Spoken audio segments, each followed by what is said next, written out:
நாம் பேசும்போது இலவசம் வளர்ச்சி திட்டம் அல்ல வீழ்ச்சி திட்டம், இலவசத்தில் இழக்கிற பணத்தை எங்கிருந்து எடுப்பீர்கள் என்ற கேள்வியை நாம் கேட்கும் போது சிரித்தார்கள். இன்று நாட்டின் உயர்ந்த நீதிமன்றத்தில் இருந்து நீதிபதி அவர்கள் கேட்கும் போது வாய்மூடி நிற்கிறார்கள். என் அருமை உடன் பிறந்தவனே, நீ கடன் வாங்க போனால் கடன் கொடுக்கிறவன் என்ன கேட்பான்? ஈடு கேட்பான். எதை அடமானம் வைக்கிறாய்? வீட்டையா, நிலத்தையா? எதை அடமானம் வைக்கிறாய் என்று கேட்பான். இல்ல தங்கத்தையா, எதை அடமானம் வைக்கிறாய் என்று கேட்பான். ஒரு 10 லட்சம் ரூபாய் கடன் கேட்டு போனீங்க என்றால், வீடு, இந்த வீட்டை வைத்துக் கொண்டு, இந்த பத்திரத்தை வைத்துக் கொண்டு எனக்கு கடன் கொடுங்க, அப்படிதான் நீ பெற முடியும்.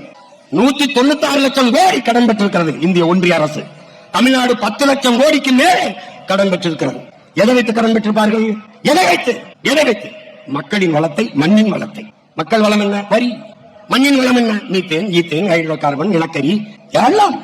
இதை வைத்துக் கொண்டு 10 லட்சம் கோடி கடன். அடுத்த 5 ஆண்டு ஆட்சி 15 லட்சம் கோடி கடன். அடுத்த 5 ஆண்டு ஆட்சி 20 லட்சம் கோடி கடன். எப்படி இருக்கும் நாடு? கடன் வாங்கி கையெழுத்து போட்ட வேவன் வாழ்க்கையில் நிம்மதியாக வாழ முடியுமா என்று அறிவு சமூகம் சிந்திச்சு பார்க்கணும். நீ கடன் வாங்கிவிட்டாலே கடன்காரனுக்கு நீ அடிமை, பொருளாதார அடிமை. கடன் கொடுத்தவன் என்ன சொல்லுதான் அதை கைகட்டி வேலை செய்கிற வேலையாளாக நீ மாறிவிடுவாய். அதைத்தான் நம்ம ஆட்சியாளர்கள் செய்கிறார்கள். அதனால்தான் நாம் இவர்களை தலைவர்கள் அல்ல, தரகர்கள், புரோக்கர்கள் என்று சொல்ல காரணம் அதுதான். முதல்வர் என்பவர் அகில இந்திய புரோக்கர், பிரதமர் என்பவர் அகில உலக தரகர்.